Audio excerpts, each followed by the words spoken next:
Hey, welcome to the Influency Podcast. This is your host, Hadar, and this is episode number 72. And today we're going to talk about the myth of speak like a native.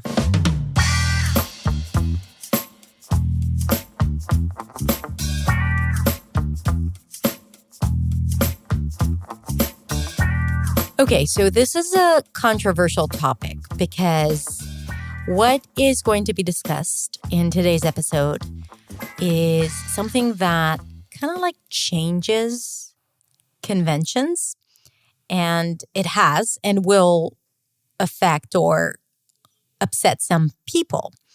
Some people who use the term speak like a native as a marketing strategy, and for others, for learners who might believe and want to sound like a native, and they think that I'm belittling or undermining their experience or goals. So it's not the case. I'm speaking to most people who need to use English in a way that will help them get the results that they're after in life, that will not prevent them from showing up and speaking up, and will help them be a little less judgmental of themselves.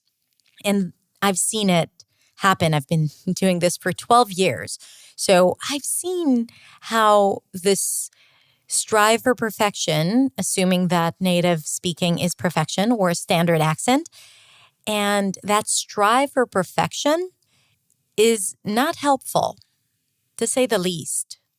And most people don't have the privilege of having the time and the resources and the money to invest in really mastering a new accent.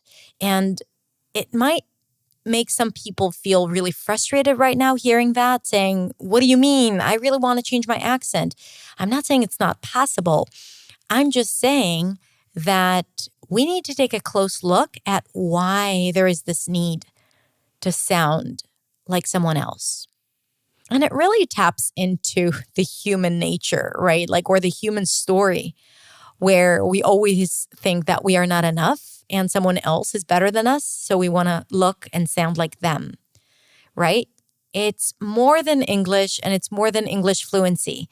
And that's what I'm trying to say here. So I'm inviting you to listen to this with an open heart and an open mind, and to understand that it's not for you to lower your standards or to be okay with not being clear because, if it works for you and you get by and you get what you want and you see the results that you're after in life, then great. But if you're not, then you can change things without having this ideal that is just keeping you in this feeling of lack and like you're not good enough, as you'll see, from my explanation later on. So speaking and sounding like a native could be a synonym for being completely fluent, right? And that's, people who want to promote that concept will say, well, it's just, feeling like it is in your native language. But I'm saying that it's problematic. We should set different ideals because language is important. Language is really important, and it really determines how we think and operate in life. I did not invent that, by the way. It's been researched and discovered before me. So I think that, changing it and shifting it from always wanting to sound like someone else, because that kind of keeps perpetuating the fact that you are not there and it's not you, and then you're not going to feel authentic.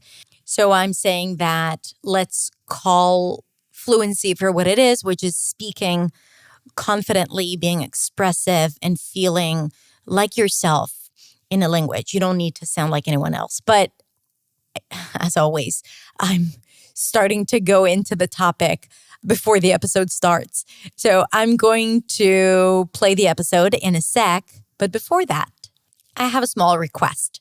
As you know, I want this podcast to reach as many people as possible. And the way it can happen is going to have a lot of reviews and many stars. So if you can take a moment and go to your favorite platform where you listen to this podcast, of course, subscribe and rate the podcast. And if you're a serious person, then you can even write a review and I'd be forever grateful. Thank you so much. So let's not wait any longer and listen to the myth of Speak Like a Native.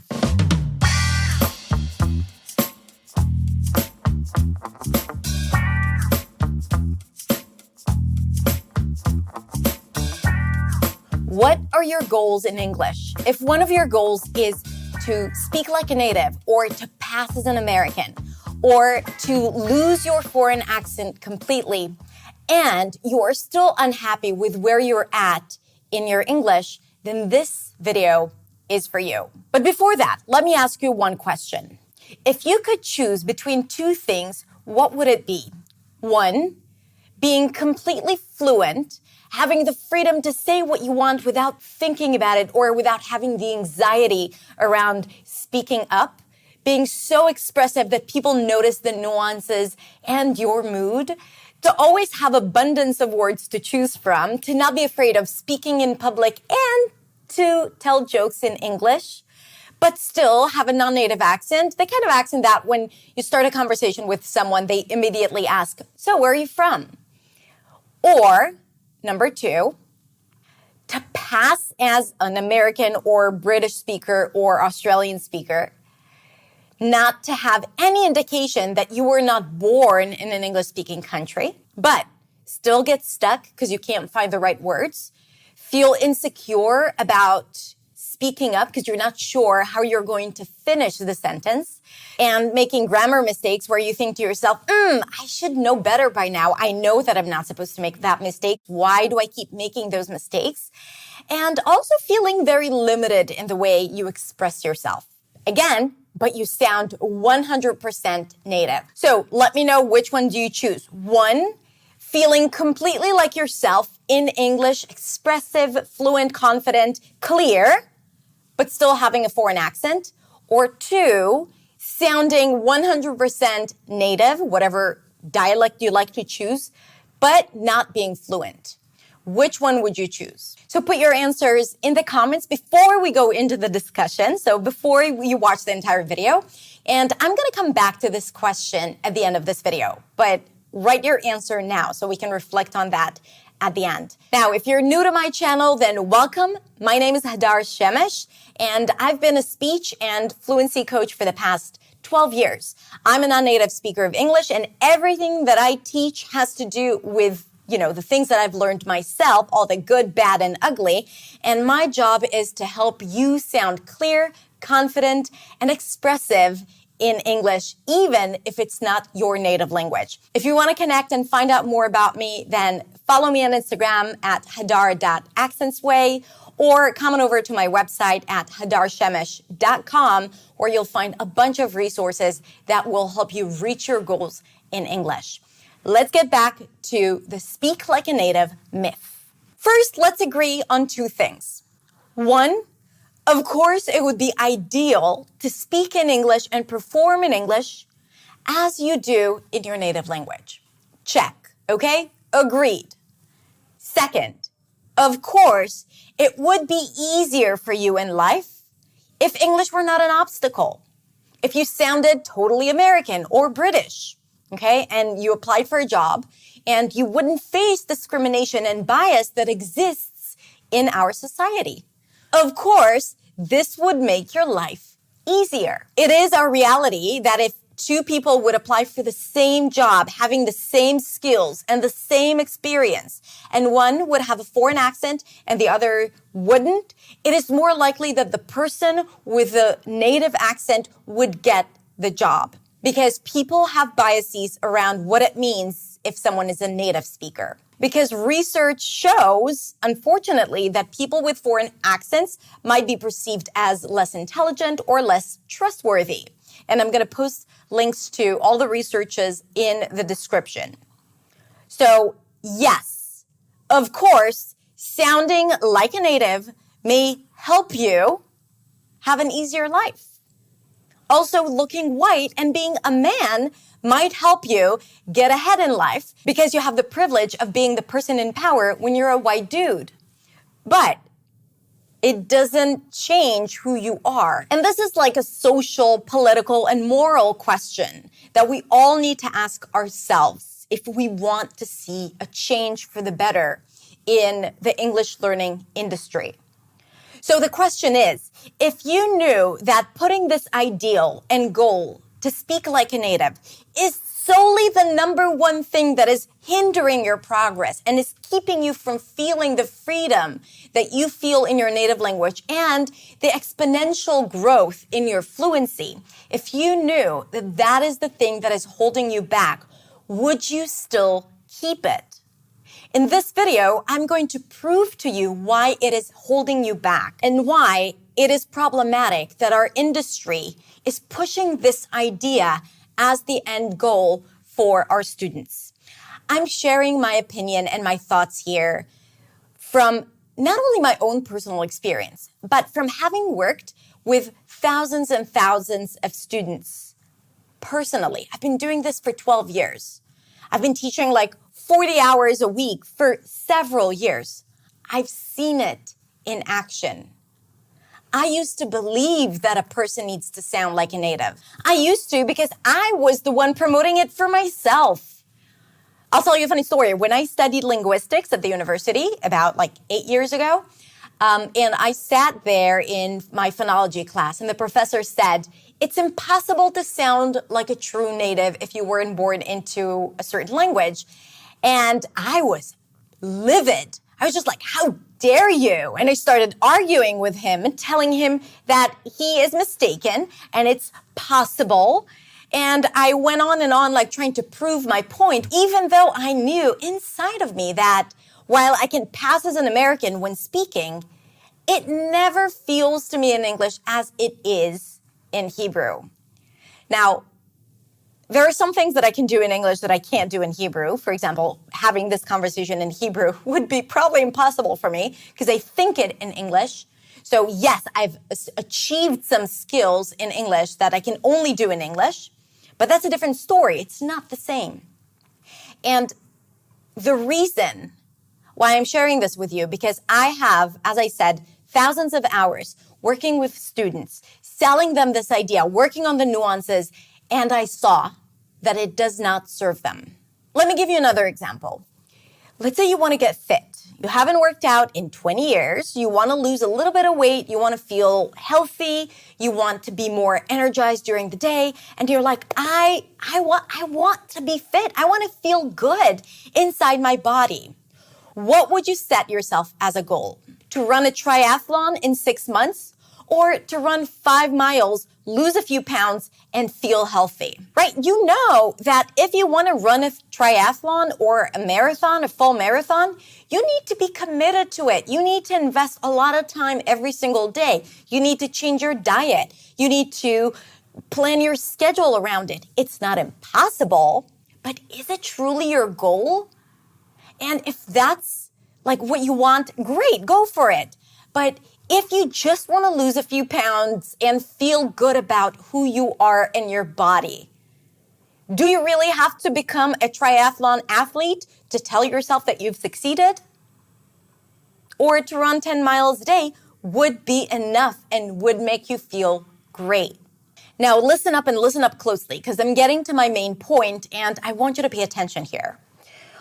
When you have this belief that only if you speak like a native and sound like a native, you will succeed in life, okay? And that idea is being sold to you by the industry and by society because there is discrimination and bias.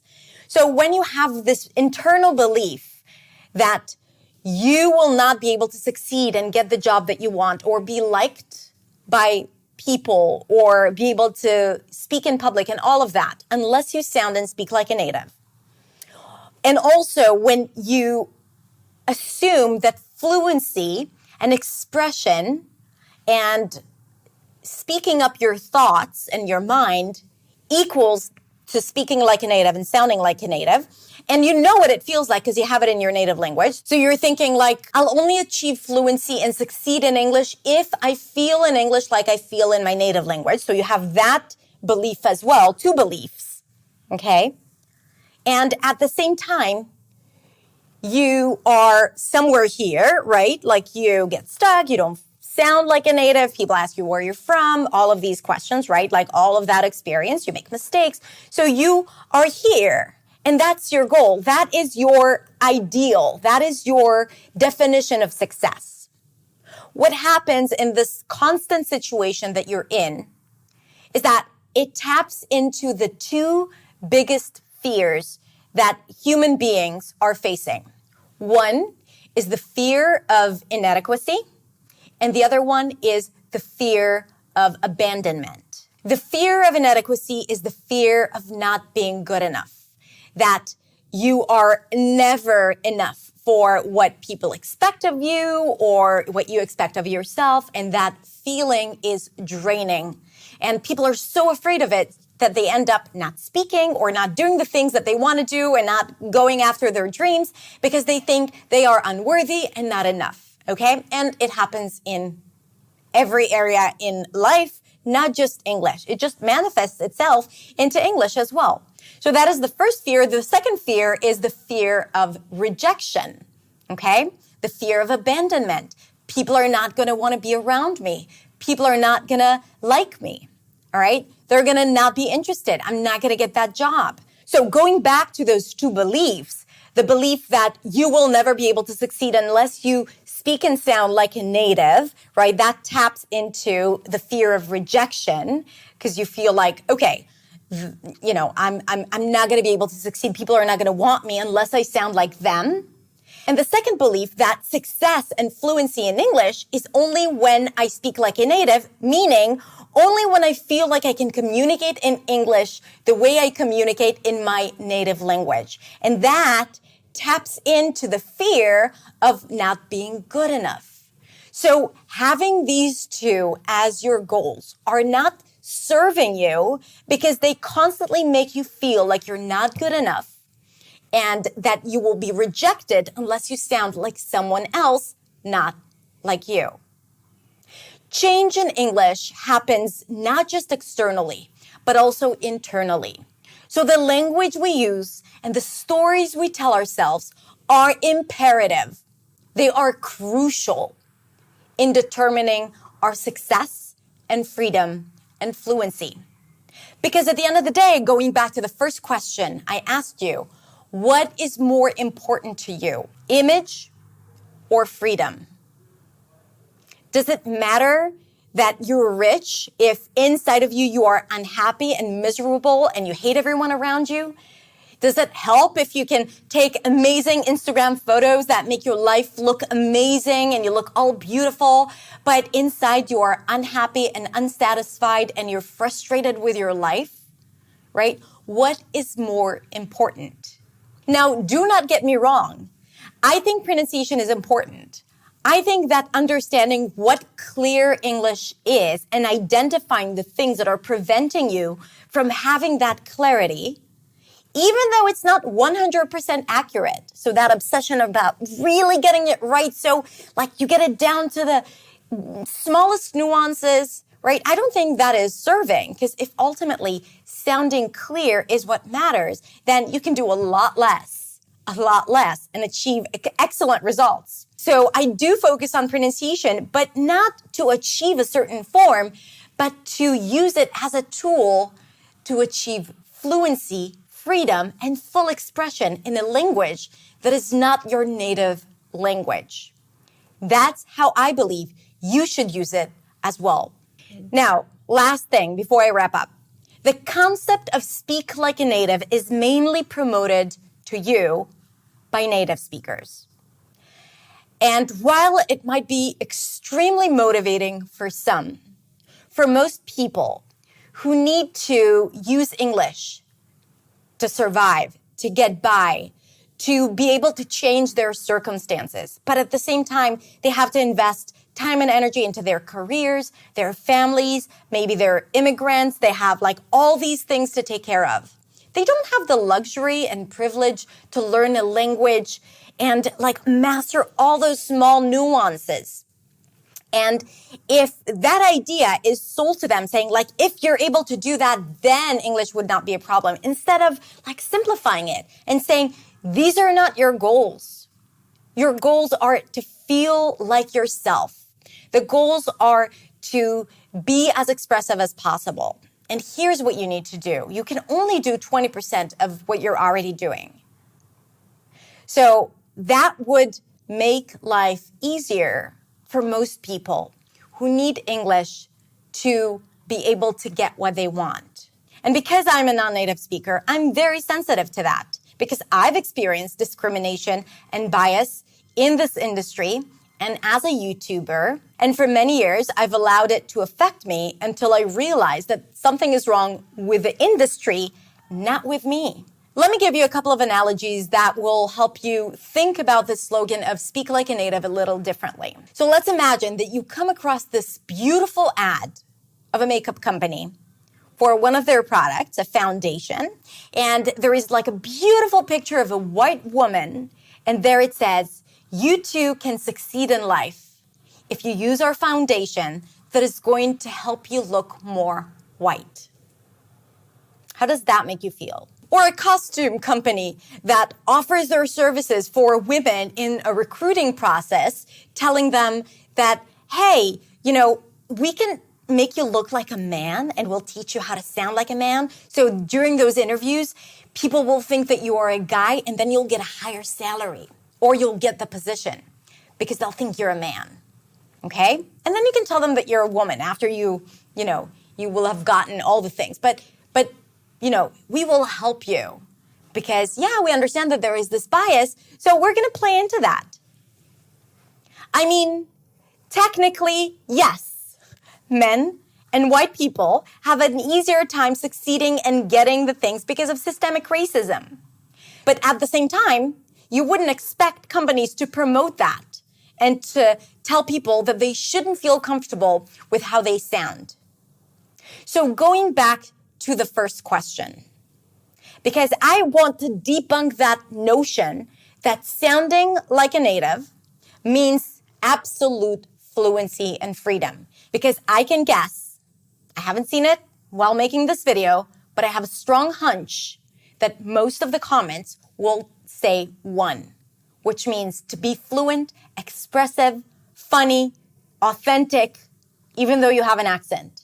That is better than sounding like a native, but not having the freedom in the language. So the stories we tell ourselves and the goals that we set are crucial for our progress, not just in English. But when it comes to English, telling yourself the story that you'll only succeed if you sound and speak like a native, or you'll achieve fluency if you sound and speak like a native, these are stories that are not serving you because of all the reasons that I've listed. And maybe, just maybe, you want to consider changing those stories to, I sound clear and confident in English. My English is enough. I attract the right job for me, not because of my English, but because of who I am, because of my skills, because of my personality. People are interested in what I have to say. I'm an excellent communicator. When these are the stories that you tell yourself, then you will feel those small achievements every single day.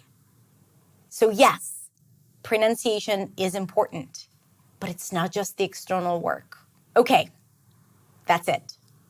We had a lot to unpack here, and there's a lot more that goes into this conversation. So please share your thoughts and opinions with us in the comments so we can continue this discussion within the community. Also, if you like this video, please like it and share it, especially if you feel that this can help other learners as well feel accomplished and successful in their own journeys, okay? And if you want to connect with me, come on over to Instagram at hadar.accentsway or visit my website, hadarshemesh.com, for a bunch of resources that will help you sound clear, and feel confident and expressive in English. And remember, the only way to achieve fluency and to feel like yourself is to speak up and to make mistakes, because that's the only way to learn. Thank you so much for being here with me. Have a beautiful week, and I'll see you next week in the next video. Bye.